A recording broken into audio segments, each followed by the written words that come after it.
I am Shilpa here from Khavais कट्टा।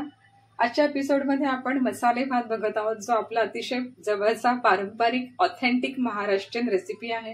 खूप जणांनी मला सांगितलं की तुझ्या घरी मसाले भात खाल्ल्यानंतर आम्हाला ती टेस्ट पुन्हा पुन्हा चाखावीशी वाटते। सो मी इथे तुम्हाला माझी सिक्रेट रेसिपी दाखवलेली आहे। तर चला तर पाहूया कसा करायचा आहे मसाले भात। मी याआधी तुम्हाला मसाले भाताच्या सुक्या मसाल्याची रेसिपी आपल्या चॅनलवर शेअर केलेली आहे। हा तोच मसाला आहे। हा नेहमी मी आधीच करून ठेवते, जेव्हा मला घाई असते किंवा स्वयंपाक करताना माझा वेळ वाचतो हा आधी केल्यामुळे। मसाले भातासाठी आपल्याला एक छोटंसं वाटण करायचंय। मी इथे अगदी छोटासा तुकडा घेतलाय आल्याचा आणि तो मी इथे ह्या मिक्सर ग्राइंडरमध्ये छोटे छोटे तुकडे करून घालणार आहे, जेणेकरून ते वाटले जावेत म्हणून।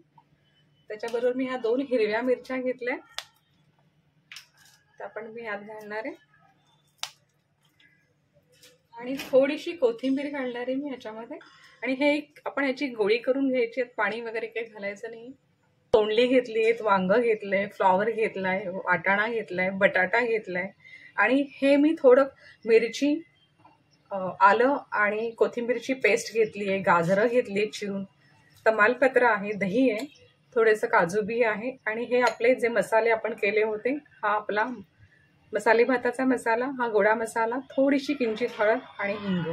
आणि यासाठी आपण मुद्दाम तांदूळ कोणता घ्यायचा, बरेच आंबेमोहरमध्ये किंवा कोलम तांदळातच केला जातो, तुम्ही बघा, लक्ष द्या नीट व्यवस्थित। त्याप्रमाणे मी इथे 2 वाटी कोलम तांदूळ घेतलेत।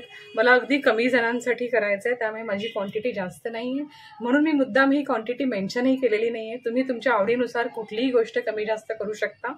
सगळं तापत ठेवलंय आणि त्यात तेल तापत ठेवलंय। सगळ्यात आधी आपण काजू बिया ज्या असतात त्या तळून घेऊया।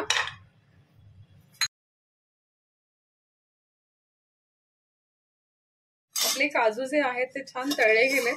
काजू हे भाजलेच असतात, पण तेल गरम झालंय आपलं, त्याच तेलामध्ये आपण जे तमालपत्र घेतलं होतं ते टाकायचंय आणि ह्या ज्या सगळ्या भाज्या आहेत आपण चिरून घेतलेल्या आहेत त्या एका पाठोपाठ एक यात टाकायच्या।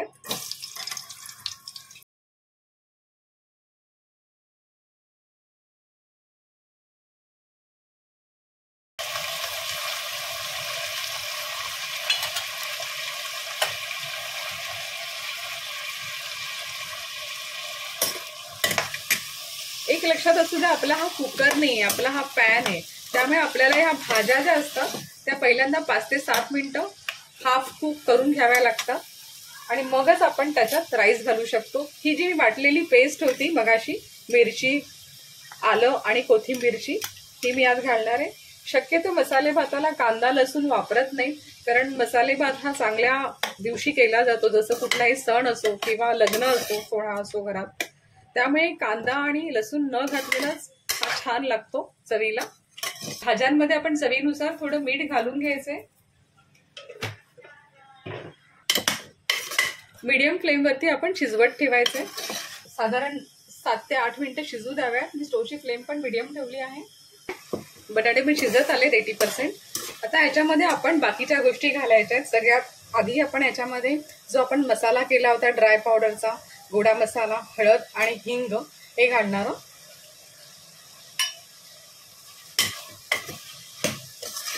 हे परतून घ्यायचं सगळीकडे व्यवस्थेला। दही जे घेतलं होतं घालायला ते घालणार आहोत।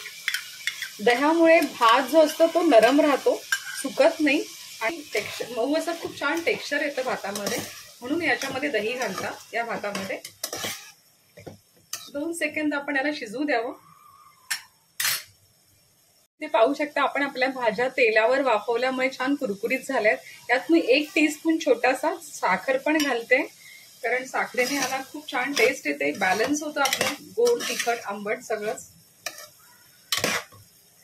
आता आपण यात शेवटी जे आपण तांदूळ घेतले, धुवून ठेवलेले मी 2 तास आधी, कोलम तांदूळ आहेत हे, सुरती कोलम, ते घालणार आहोत।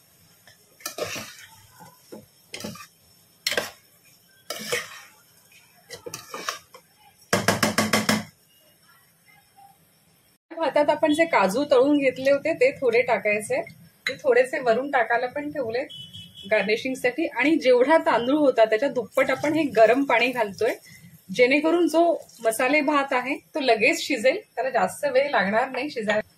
तांदूळ व्यवस्थित शिजू द्यावा झाकण लावून। तुम्हाला याच्यात अजून मीठ घालायचं असेल तर यावेळी घालू शकता, कारण तांदूळ घातल्यामुळे मिठाचं प्रमाण थोडं कमी जास्त होऊ शकतं. त्यात थोडं मी मीठ घालते अजून. आता यावेळी आपल्याला झाकणावर पाणी ठेवायची गरज नाहीये. जस्ट असं ह्याला 7 ते 8 मिनिटं अगदी स्टोवच्या लो फ्लेमवर शिजू द्यावं, त्यामुळे तो खाली लागणार नाही. आपला मस्त असा स्क्रम्शियस जो मसाले भात आहे तुम्ही बघू शकता इकडे तयार झालाय आणि अगदी फळफळीत झालाय. लग्नाच्या पंक्तीत जसा तसा रंग असतो हा तसाच रंग आलेला आहे. याला आपण फक्त वरून आता खोबरं पेरायचंय